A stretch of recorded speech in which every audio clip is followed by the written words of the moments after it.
Hey guys, it's Chris, the tiny house guy, and we have a update video for you today. Been a little bit slacking off the past few weeks because the weather here in New England has been pretty nasty, ice storms and slush and mud and all that stuff. But it seems like spring's broken through, and so we're good with that. So today we've moved the camper from its location over there to over here in the main working area, so I can get around and paint it.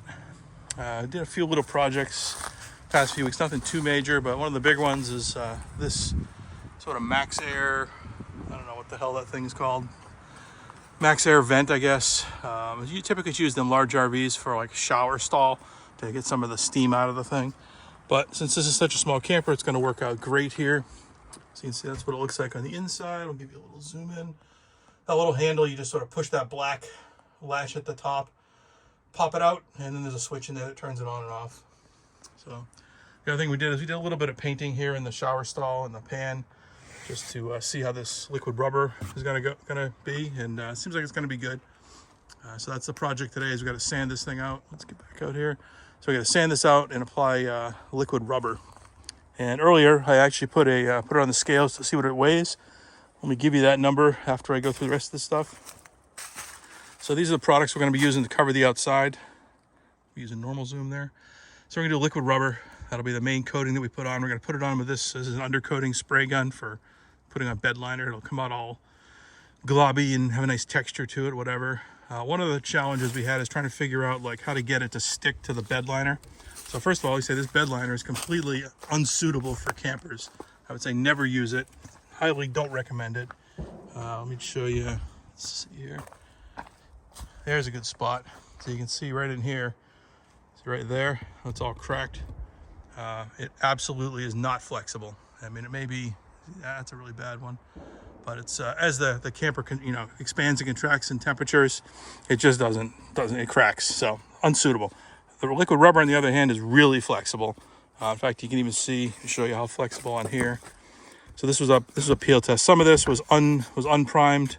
This stuff down here had this primer. This is the Raptor 1K primer. This is the same primer you would use if you were applying the bed liner to your like the bed of your pickup trucks. You spray that over the steel, apply the Raptor liner to it, it sticks to it. So well, it turns out it sticks in reverse as well. So fortunately for me.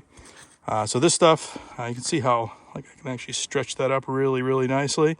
So it's gonna be super flexible. It's waterproof, of course. Many people swear by this stuff in the RV world. And then over here, you see, if I can give you a little more zoom in.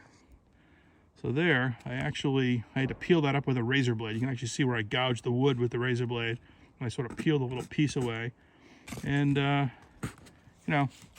it sticks to that fairly well. I'd say it sticks to that about probably 10 times better than it sticks to the unprimed stuff. So this was unprimed and unsanded, and it peels off pretty good. I think this over here was like unprimed, but still sanded fairly well. So it sticks better because there's, some texture there to grip to. But this was, sanded and primed. I think it's going to be great. So that is the plan. We're going to sand the hell out of it, clean it really good with some kind of cleaner like denatured alcohol or whatever. And then we will, I might apply some adhesion promoter, but because I have some kicking around, but more than likely it'll just be sanded, cleaned really good, and then primed with the Raptor 1K. I actually thought this is the stuff I use for my rock sliders, but that actually doesn't seem to be the same thing. So I might have to buy a quart of that to spray on with a spray gun. So we're gonna sand it, clean it, prime it. Should be good to go. So yeah, let's talk about the weight. So the weight is right here. So it looks like we got about 600 pounds in the front, so 280 and 255. And in the back, we got 145 and 60. And it's kind of on an unsettled surface. It's kind of sloped. So these aren't quite even, but it's close enough, I think. So 740 pounds is the total. And that's 740 pounds. I mean, this thing's loaded with stuff. I mean, it's got 4 kilowatt hours of battery. It's got the air conditioner, the wood stove, a big foam mattress, some cushions, a TV. The frame is actually, you can zoom in there, that aluminum frame. That is the frame for the sort of the stand, the table that I'm going to use. So there's a lot of equipment in here. So I would say this is more of a, I don't know, a lot of campers quote you dry weight. There's, basically unloaded, nothing in them at all. And this is not quite wet weight because I might put in, 5 gallons of water and some shoes and some clothing and stuff, but it's going to be pretty close to the I think it's gonna be pretty close. If this goes to 800 pounds, I'd be shocked. Although it might. I guess with water it probably would. But the good news is that the weight distribution is right. So if you look, so if you imagine this was sitting on the truck, so this area here has, the 600 pounds on it. So you effectively have 600 pounds that is sitting right at the back seat. So if there was two big fat guys sitting right there, like me and somebody else, you'd have roughly the same amount of weight as what this camper is putting on the middle of the truck. And so the axle is right here, and that weight is forward of the axle, so it should handle really, really well. Probably should do that here. Yeah, so the wheels are here, back seat is right there. So I think the weight distribution is going to be really, really nice, and it's also really, really down low. Like the heaviest part is 100 pounds of battery sitting right on the floor, so the weight is definitely down low. But if you were doing this and say you didn't have the big batteries, the batteries, air conditioner together were just about 150 pounds. So you're looking at 590 pounds if you don't do an AC and the batteries. And I think the wood stove was 25 pounds. So, you're solidly in the 500 pound camper range with this construction method. I don't believe the liquid rubber is going to add very much to weight to it. It might be 5 pounds of rubber. So that's roughly what it's going to be. So unloaded, you could do it yourself easily for, in the 550 pound range, I think. I'm going to go with a little more luxury, and I'm going to choose to have the batteries in it. We'll see. And if if it turns out I don't use some of this stuff, like if I don't use the wood stove or the AC, I might just rip them out and I can put some, storage in those areas or whatever. So anyway, I'm stalling because I really don't want to sand. I really hate sanding and painting, but I got to do it. So I will give you an update at some point next week. And thanks for watching. Hey guys, a little follow-up video. It's Sunday. I was able to get this thing all sanded up pretty good. I used 40 grit sandpaper. Let's take a look at the surface. You can zoom you in a little bit. You can sort of get a sense of what I did.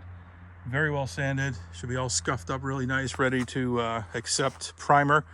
I had a can of primer, that can I showed you in the other video. So I put a little bit on just to see how far it's going to go. That was one can, did roughly one side and then the other side.